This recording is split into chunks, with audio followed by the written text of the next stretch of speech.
ایک شخص منڈی سے ایک دمبا خرید کر لایا. رسی لمبی تھی, ایک سرا دمبے کی گردن پر بندھا ہوا تھا, دوسرا سرا اس کے ہاتھ میں تھا. اب ایک شخص آیا اور اس نے بڑی احتیاط کے ساتھ وہ رسی کاٹ لی, دمبا لیا اور وہ چلتا بنا, اور یہ شخص صرف رسی پکڑ کے چلی جا رہا ہے اور سمجھ رہا ہے کہ دمبا میرے پیچھے آ رہا ہے. جب اتفاقاً کچھ آگے جا کر اسے خیال آیا اور اس نے پیچھے مڑ کے دیکھا تو ہاتھ میں تو صرف رسی تھی, دمبا تو نہیں تھا. بڑا افسوس ہوا. اب تھوڑا اور آگے گیا تو راستے میں اسے ایک شخص نظر آیا جو کنویں کے کنارے کھڑا رو رہا تھا. کہا کیوں رو رہے ہو؟ کب میرا بٹوا اس کنویں میں گر گیا ہے, اس میں 100 روپے ہیں, جو میرا بٹوا نکال کے لائے گا میں 50 اس کو دے دوں گا. اب یہ شخص سوچتا ہے کہ جو دمبا میرا چوری ہوا وہ 50 روپے کا تھا, اس زمانے کے 50 روپے زیادہ تھے. لباس اتارا, کنویں کے کنارے رکھا اور کنویں میں اتر گیا. جا کر بہت ڈھونڈا مگر بٹوا نہیں ملا. جب واپس آیا تو وہ بندہ بھی نہیں ملا اور لباس بھی غائب. ناظرین آپ جانتے ہیں وہ دمبا چوری کرنے والا اور پھر اس کے کپڑے چرانے والا بھی وہ ایک ہی بندہ تھا. حضرت مولانا روم رحمت اللہ تعالی علیہ نے یہ جو حکایت بیان کی, اس کے بعد کیا شاندار اس پہ تبصرہ فرماتے ہیں.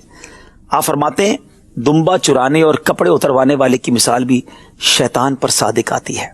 یہ ملعون اپنے دین و مذہب کے غافل انسان کے پیچھے چلتا رہتا ہے اور پہلے اس کے ذکر و فکر کی رسی کاٹ دیتا ہے, اس کو دین سے, مذہب سے, علماء سے, علم دین کے تعلق سے دور کرتا ہے. پہلے وہ رسی کاٹی اور پھر آخر کار اس قدر وہ عیار ہے کہ دنیا کی لالچ, عیاشی کی لالچ, گناہوں کی لالچ میں وہ اس کو گناہوں کے کنویں میں گویا ڈال دیتا ہے اور پھر ایمان کا لباس لے کر بھی چلا جاتا ہے. اللہ نے قرآن میں فرمایا انہو لکم عدو مبین, بے شک شیطان تمہارا کھلا دشمن ہے.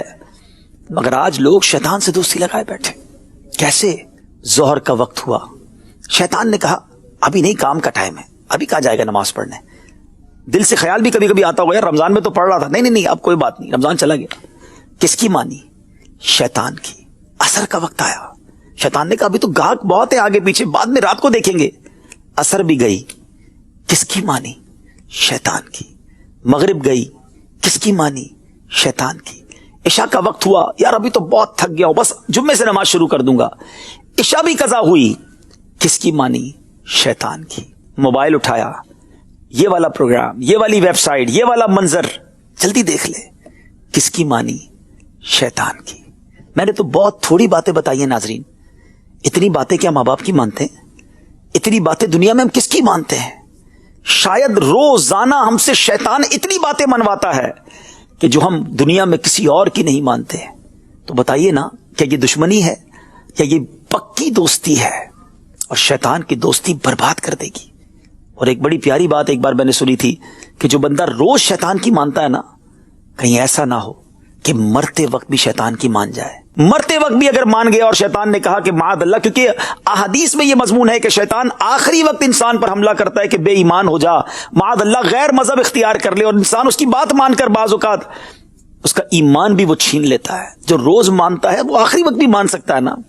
مبارک ہو اس کو جو روز رہ شیطان کو ہراتا ہے. شیطان کہتا ہے فجر میں سویا رہے, بہت تھکا ہوا ہے, وہ کہتا ہے نہیں میں رحمان کا بندہ ہوں, تیرا بندہ نہیں. جو ظہر کے وقت ظہر پڑھتا ہے, عصر کے وقت عصر پڑھتا ہے, مغرب اور عشاء پڑھتا ہے, رات جا کر اس کے ہاتھ میں بھی ریموٹ آتا ہے, مگر وہ کہتا ہے نہیں فلمیں ڈرامے نہیں, اگر دیکھنا ہے تو میں مدنی چینل دیکھ لوں گا. کس کی مانتا ہے؟ رحمان عز و جل کی, شیطان کی نہیں. وہ ہراتا ہے روزانہ شیطان کو, جی اس کا بھی چاہتا ہے, شیطان حملہ اس پر بھی کرتا ہے. جب آخری لمحات ہوں گے, سکرات کا عالم ہوگا, اور اس وقت شیطان کوشش کرے گا کہ میں اس کا ایمان چھین لوں, تو انشاءاللہ وہ بندہ کلمہ پڑھ کے شیطان کو وہاں بھی ہرائے گا اور اپنا ایمان بچا کر قبر میں جائے گا. فیصلہ آپ نے کرنا ہے.